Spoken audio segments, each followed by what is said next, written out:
My son Leo plays hockey. Anyone who's spent time in the rink knows that ice does not feel cold once a kid's been skating hard for 20 minutes. Leo sweats a lot. One practice a few years ago, I gave him 2 salt capsules, about 2,000 milligrams of sodium chloride. It's the Raymond hydration capsules before he skated out. No big production about it. I was studying water and electrolytes at the time in depth. So afterwards, he got in my car after practice, and the first thing he said was, "Mom, hey, I skated the whole practice and I didn't get tired." I looked at his undergarments, the one that are usually soaked through by the time he gets in the car, and they weren't, not even close. And that's not coincidence. That's physiology. Hi, I'm Dr. Emily Wheeler, and today we're talking about electrolytes. Most people think hydration is just about how much water you drink. And it's not. It's about whether your cells actually use the water once it's in you. So let's get into it. Let's start with the definition because I think this is where most people get tripped up.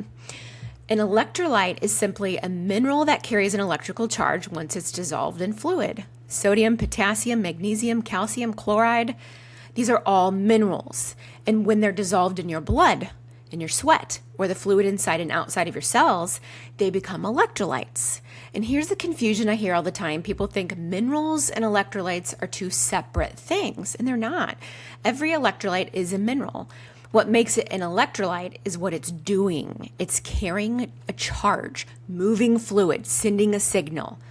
Okay, now here's the part I really want you to understand, the sodium-potassium pump. So every cell in your body has a pump built into its outer wall. Its job is to push sodium out of the cell and pull potassium in. It does this constantly as long as you're alive. Why does this matter for hydration? Well, because water follows minerals. Wherever sodium and potassium go, the water goes with them. This pump isn't just managing electricity, it's managing where water sits in your body.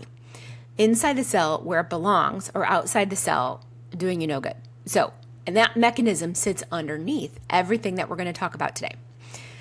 So what does this mean for you day to day as you're doing this?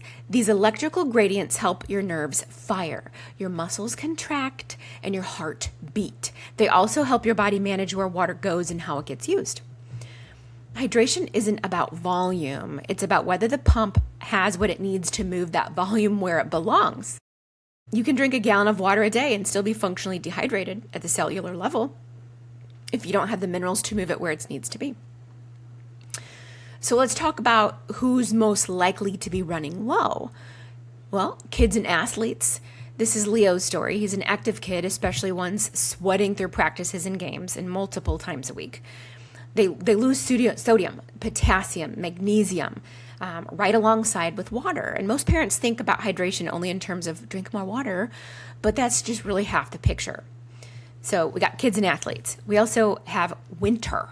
Now this might surprise you, and this is my hypothesis based on what I just see clinically, is that electrolyte needs may actually be higher in winter than in summer, depending on what you do. But essentially, we assume summer sweat is the big electrolyte drain.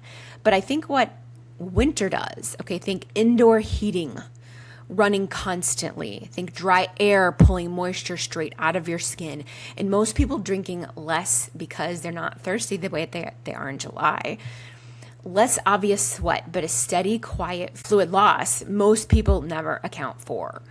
So coffee and caffeine drinkers are also people. Caffeine has a mild diuretic effect. In fact, it increases urine output and with it sodium and other electrolyte loss. This matters more than most people realize because coffee is often the first thing people reach for right in the morning before they've had any water at all. And many people are drinking 2 or 3 or 4 cups a day without even placing what's going on. And one nuance worth being accurate about is regular coffee drinkers build some tolerance to caffeine's diuretic effect over time. So it's not a one-to-one dehydration event with every single cup, but combine daily coffee with dry winter air, indoor heat, and low water intake, it adds up to a real quiet electrolyte drain that most people never connect back to their afternoon headache. Now, another area of people that might need electrolytes is low carb and paleo dieters. This one has real mechanisms behind it and it's worth understanding. So when you eat carbohydrates, your insulin rises, and insulin's job includes signaling your kidneys to hold on to sodium. When you cut carbs significantly, insulin drops, and your kidneys get the opposite signal. Let it go. Let that sodium go. This sometimes is called the natriuresis of low-carb dieting, and it's well documented. 2025 Scoping Review in Frontiers in Nutrition on a Ketogenic Diet Initiation confirmed this rapid sodium and potassium loss that happens in the first several days of carbohydrate restriction. And you might even realize this if you've done low carb or keto and you notice, man, I'm going to the bathroom quite a bit. As sodium exits, potassium and magnesium lend to follow. That's the mechanism behind the keto flu. The fatigue and the headache so many people blame on the diet itself when it's really just an electrolyte problem. Certain medications, okay, next one. This doesn't get explained often enough at the prescription counter. We'll go deeper into this section a little bit later, but several common medication classes can really deplete electrolytes, and sometimes significantly. Chronic stress. Your adrenal glands don't just make cortisol, they also make aldosterone, the hormone that governs how much sodium your kidneys hold onto versus release. And when you're under chronic stress, that whole system is working overtime. Higher, more sustained stress can mean a higher baseline need for sodium. You pull it all together, and here's the person I picture, okay? Someone drinking coffee every morning, eating low carb, staying active, sitting through winter next to a space heater, taking an antidepressant, we're going to get into these a little bit later, taking a blood pressure med, and running on chronic stress. Individually, each one of these is a small drain. You stack them together, that person is a walking case study in electrolyte need and dehydration. And most of them have no idea because no single piece of that picture looks alarming on its own. That's exactly the kind of pattern I want you to be looking for in your own life. Not one red flag, it's the accumulation of things. So let's talk about symptoms. What do you feel like when we are dehydrated, when we need the electrolytes? Think fatigue, headache, muscle cramps, dizziness, waking up in the middle of the night with a leg cramp. This is incredibly common and often blamed on just getting older or bad sleeping, when magnesium or potassium may be part of the picture. So most people have at least one of these symptoms without ever connecting it back to electrolytes. But here's what I want to add. The causes of dehydration people don't think about, okay? We automatically reach for Pedialyte the second a toddler starts vomiting or having diarrhea. We rarely extend that same logic to ourselves. Diarrhea, heavy sweating, even breathing through your mouth all night, being a mouth breather, that can meaningfully dehydrate you. And this one thing tends to get a laugh, but it's true. Here we go. Sex. Real, measurable fluid and electrolyte loss. Okay, passionate sex can actually help drain you. Take hydration seriously, not for our kids, but almost we never take it seriously for ourselves either. So let's talk labs. This is where I want to slow down because there's a lot of useful information here that most people never get walked through. What's on a standard panel? Sodium, potassium, chloride, CO2. They show up on any basic metabolic panel or comprehensive metabolic panel. Here's the important thing to understand how these numbers work.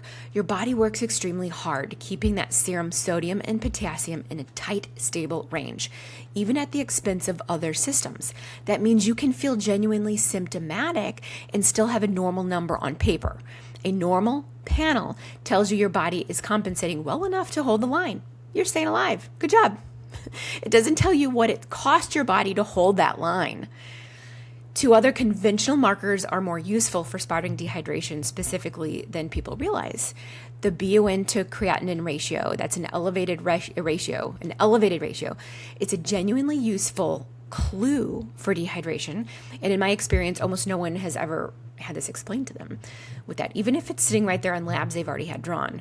Also, hematocrit can also run falsely high when dehydrated, not because you have more red blood cells, this is a red blood cell marker, but because you have less plasma volume relative to those cells, plasma like the juice surrounding the cell itself. It is called hemoconcentration, and that's one more clue hiding in plain sight on labs that people rarely have. what I look at functionally that often gets skipped entirely is red blood cell magnesium versus serum magnesium. Serum magnesium is a genuinely poor reflection of what's happening inside your cells. Your body will pull magnesium out of tissue to protect that serum number. So it can look fine long after you're actually running low. Magnesium also works hand in hand with the sodium-potassium pump itself. So this matters directly for everything we've talked about today. Here's another one, urine-specific gravity. Urine. This is on a UA. Simple, inexpensive, and almost never discussed with patients, even though it's one of the most direct hydration markers available. Super easy to do. $7 on a lab work that I run. Osmolarity or serum osmolarity or when in the urine. So I want to, when I went more precise, I say more precise read on concentration than sodium. Osmolarity gives me that. So it's a concentration marker within the urine.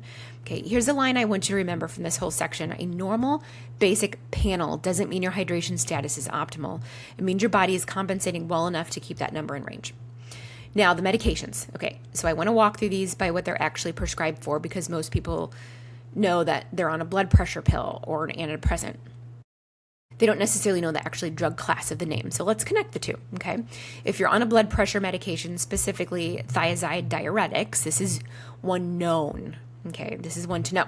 Thiazides are among the most commonly prescribed blood pressure medications, and they're also the leading drug-related cause of low sodium in research.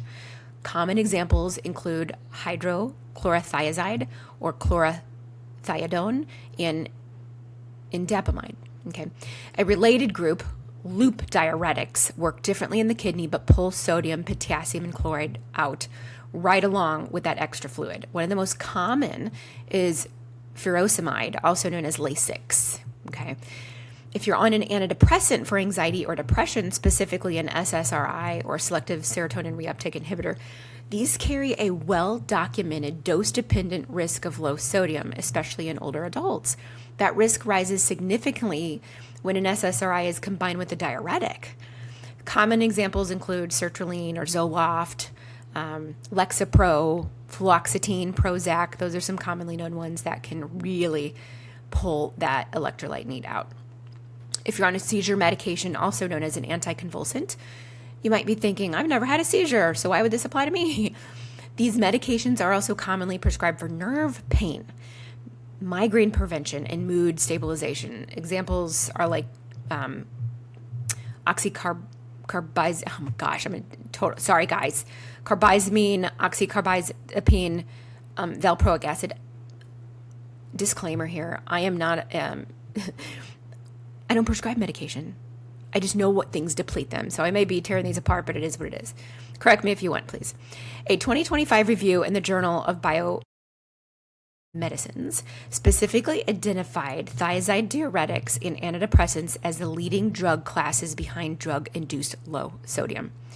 In a study published in Clinical Pharmacology and Therapeutics, found that combining an SSRI with a diuretic significantly raises that risk compared to either medication alone. So combining them. So I'll ask the question I think is worth sitting with. Here we go. Does your doctor mention that did they mention this when they hand you the prescription? Most of the patients I talk to say no, they had no clue. This isn't a reason to panic or stop medication on your own. It's just a reason to know what to watch for and what to ask about. Okay, so let's make this practical. Food first, always. Let's dive into food and drinks. I want to go through my top 5 high electrolyte foods. Okay, my top 5. Cooked spinach comes at number 1. That has 840 milligrams of potassium. Fantastic. Avocados has 975 milligrams of potassium. Fantastic. Banana, of course, you've already heard of banana, or may not, but banana has about half of that, 420 milligrams, mainly of the potassium. These are high potassium ones. Same thing with baked potato, also high potassium. Pumpkin seeds have a little bit more of magnesium in there, about 150 milligrams, which is right around what you would get like in a capsule of magnesium, and that's 1 ounce of pumpkin seeds. Super great. So those are high electrolyte foods. High electrolyte drinks, besides actually going and buying an electrolyte. Okay, so coconut water comes in at the top at 600 milligrams of potassium, and 250 milligrams of sodium. Okay, so a little bit more salt with the coconut water, but high potassium. Pickle juice. We're going to spend a little bit more on this later, but I love pickle juice for this. It's got a decent amount of sodium, 350 milligrams of sodium. Okay, sodium is going to be salt. Bone broth. This is also really high up there. This is fantastic if you're doing keto, if you're doing fasting to keep broth, that sodium in the range. This is the deal. Sodium can range in any type of bone broth from 200 to 900 milligrams, which is a decent amount, which is fantastic actually. Watermelon juice, a cup of it will give you about 170 milligrams of potassium as well. And of course, mineral water. If you're out shopping about, mineral water is going to be higher. And they range, different mineral waters range in difference of total dissolved solids, which we'll have a whole nother learning session about water. So, I like to point out this too. Mustard deserves its own mention. A spoonful straight up is an old athletic trick for muscle cramps, and it's almost entirely due to the vinegar and salt content hitting your system quickly. So here's a practical tip. Toss a few of those mustard packets in your kids' sports bags or your own gym bag or your bike pack. It's cheap, it's self-sustainable, it's stable, and it's really useful for mid-activity that you can pop in a mustard pack. But here's a quick myth bust here. Most bright-colored sports drinks, they're mostly sugar with a small amount of sodium added. So they're just beautiful to look at and very marketable, but it's not the electrolyte powerhouse that some other products are going to have, okay, or just food. One more thing worth naming here also that I find most of the foods that people blame on too much salt, like popcorn and pizza and pretzels and chips and French fries, they're actually more carb dense. They're carb and gluten heavy foods that happen to be salted. So salt isn't the issue. There's more on that a little bit later. Now, there's one food I want to get into more detail with. I want to, you ready for it? Pick apart the pickle because there's actually a surprising amount of nutrition science hiding in that jar. First, brine simply means salt dissolved in water. With many pickles, vinegar and spices are added too, and the salt isn't just there for the flavor. It traditionally helps preserve the food, control unwanted microbial growth, and keep the cucumber crisp. Pickles are made from cucumbers. The salty brine is also why the pickle juice can be such a concentrated source of sodium, one of the major electrolytes that we lose through sweat. But here's where it gets interesting. There are two different ways to make a pickle. With a vinegar pickle, you add the acid. Vinegar supplies the acetic acid. Acetic being spelled A-C-E-T-I-C, acetic acid, which creates that sour flavor. And vinegar consumed with or around a carbohydrate-containing meal may actually help reduce that post-meal glucose spike and improve insulin sensitivity, which is pretty cool. But a vinegar pickle is not automatically a probiotic. With a fermented pickle, this is the second type of pickle. We have a vinegar pickle and a fermented pickle. With a fermented pickle, you make the acid, the acetic acid. You start with cucumbers in a saltwater brine without adding vinegar. The lactic acid bacteria ferments sugars in the cucumber and produces lactic acid. If the finished pickles haven't been heat treated or pasteurized, they also contain live cultures there. So remember, the vinegar pickle, you add the acid. That would be acetic acid. For a fermented pickle, you're making the acid. That's going to be lactic acid. Different forms of acids, but it's important for a pickle. Now let's pick apart the actual pickle. The cucumber itself is naturally low in carbohydrates and sugar, which is a bonus. The salt gives us sodium and electrolytes. The vinegar, when used, gives us acetic acid, right? Add fermentation when used, and that produces lactic acid and may provide live cultures. So try an unsweetened vinegar-based pickle at the beginning of your meal or with your meal, especially when you're eating carbohydrates. You're getting a low-carb food plus sodium, and the acetic acid may help blunt that glucose rise from the meal. But check your pickle label because not all pickles are created equal. So let's talk about the types of pickles here. We have a dill pickle is usually salty, sour, dilly, and garlicky with spices like mustard seed, peppercorns, and coriander. An unsweetened dill is typically very low in sugar. great to choose. A bread and butter pickle is sweet and tangy. It usually contains added sugar along with spices like mustard seed, celery seed, turmeric, and onion. Different spices, more sugar. And despite the name, there's no bread and butter in a bread and butter pickle. Oh, you wonder why? Well, the name is associated with an Illinois cucumber farmer's story named by Omar and Cora Fanning. This is their name. Okay, this is their little story. In the early 1900s, in the 1920s, this is how it goes. The story goes that they traded jars of their sweet and sour pickles. That's what they were calling them, the sweet and sour pickles. So extra sweet and a little bit different flavors. At the grocery store, they traded them for staples, including bread and butter. So by 1923, they were using the name Fanning's Bread and Butter Pickles. So when you're standing in front of the pickle aisle, think about what you actually want.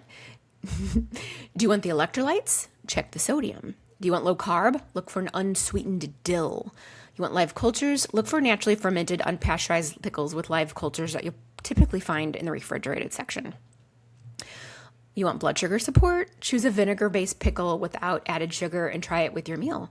So there you have it. A low-carb cucumber, sodium-rich brine, acetic acid or fermentation, and a whole lot more science than you probably expected from a pickle. I just love pickles. So easy to make, super easy to make on your own, okay? So how does all this translate into real life? Getting back to the electrolytes. So Leo's story is the one I keep coming back to because it's the clearest real-world example I have. 2 salt capsules, about 2,000 milligrams of sodium chloride, salt, before a single practice, and a visibly different outcome. Sustained energy and dramatically less fluid loss. That's not magic. That's giving the sodium-potassium pump what it needs to do its job. Your water source matters too, not just the minerals you're adding through foods or supplements. And that's a whole full episode on its own, so I'll come back to that properly, okay? But before we wrap up, we need to talk about salt because you can't have an honest conversation about electrolytes without addressing one of the most misunderstood minerals in the American diet. I'm going to go through some myths here. Here's a myth. Electrolytes are only for athletes. Wrong. Not true. Anyone under stress, anyone on certain medications, anyone eating low carb, anyone in dry heated house all winter, all of these can create real electrolyte needs without a single workout involved. Myth number 2, more water always fixes dehydration. Well, sometimes it makes it worse. Drinking large amounts of plain water without adequate sodium can actually dilute your existing electrolytes further. This is the same basic mechanism, just less extreme, behind this exercise-associated hyponatremia that shows up in endurance sports research. You may have heard of people that are they're in marathons and they collapse because they're dehydrated, even though they're drinking a ton of water. They're missing the minerals. Okay, myth number 3. Minerals and electrolytes are different things. Wrong. As we covered earlier, they're not. An electrolyte is simply a mineral doing electrical work once it's dissolved in fluid, kind of like a brine. Brine is that dissolved fluid. Here's another myth. Salt causes high blood pressure. For everyone, always. No, wrong. This is one of the most successful public health myths of the last 50 years. And I think it's time we talked about what that actual research says. So briefly, Dr. James D. Nicolatonio is a cardiovascular research scientist and doctor of pharmacy. And his book called The Salt Fix lays out something most people have never heard. The research behind population-wide salt restriction is far weaker than the message surrounding it. And here's what he found. Roughly 80% of people with normal blood pressure show no meaningful blood pressure response to salt intake at all. They're simply not salt sensitive, even among people with pre-hypertension. That number is around 75%. So your kidneys are built to handle this. They filter somewhere between 580 and 650 grams of sodium a day, cycling through your entire blood volume roughly every 5 minutes, just managing sodium balance.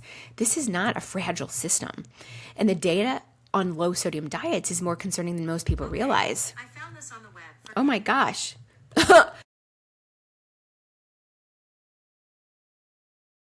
I guess I stimulated Siri with my podcast. It's taken care of. Hold on. Let me get back to my thought here with Dr. Dina Nicolatonio. So let's go back to the data on low sodium diets. So multiple studies, including large prospective cohorts, have found that people consuming the least sodium are actually at the highest risk of cardiovascular events and early death. Not the lowest. A low salt diet has been shown to raise heart rate, activate the renin-angiotensin-aldosterone system, RAA, and increase LDL and triglycerides, none of which is good for your heart. So D. Nicolatonio's Reed says that salt got blamed for a problem that isn't likely the primary driver of, while sugar and processed food quietly took a backseat in the conversation of it. So here's the part I think gets missed most. The salt usually isn't traveling alone. Think about the foods people actually associate with too much salt. Here we go again. Popcorn, pretzels, pizza, potato chips, french fries, saltine crackers, a bagel, breaded and fried foods like mozzarella sticks or fried chicken, ramen noodles. Salt is the seasoning, but the vehicle underneath it is almost always refined carbohydrate and gluten. White flour, fried starch, processed dough. That combination spikes insulin and drives inflammation on its own, with or without the salt on top. So when someone says, I ate too much salty food and I felt bloated and awful, what likely happened is a carb and gluten load, wearing a salt costume. Salt gets blamed for what the carbs and gluten actually did. A plate of grilled chicken with sea salt and a hard-boiled egg with sea salt doesn't produce the same reaction because the salt was never the problem to begin with. This is where functional medicine and salt actually line up perfectly. Your body needs sodium to function. For the sodium-potassium pump, for your adrenal system, for your blood volume, for your nerve signaling. Treating it as an enemy to minimize misses that entirely. And one honest note, I say this because I want you to really be fully informed. This view is different from standard low sodium guidance still given to people with an existing hypertensive diagnosis. And if that's you, this is exactly the kind of question worth bringing to your own doctor before changing anything. Not because the research doesn't matter, because you deserve to make that call with someone who knows your full picture. Okay, so hydration isn't just about how much water you drink. It's about whether your body has the minerals it needs to use that water well. So here are some questions to ask your provider regarding if you are hydrated adequately. Could my medication be affecting my sodium-potassium levels? Should we be looking at my BUN to creatinine ratio or hematocrit as part of my hydration picture? Is my current sodium intake actually appropriate for my activity level and stress load, not just a generic guideline? And if I'm on a low-carb, ketogenic diet, how should I be adjusting my electrolyte intake? So here's what I want to remember. Hydration was never about the water. Sodium, potassium, magnesium, chloride, and calcium are doing quiet, constant work behind every heartbeat, every muscle contraction, and every signal your nervous system sends. Sometimes a clue is a hockey kid who suddenly has the stamina to finish practice strong.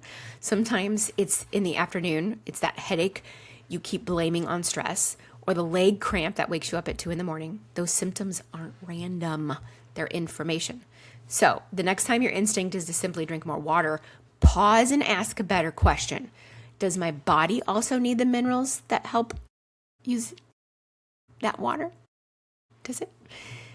Thanks for spending this time with me today. I'm Dr. Emily Wheeler. Your symptoms are data. Your body is talking. Let's keep listening.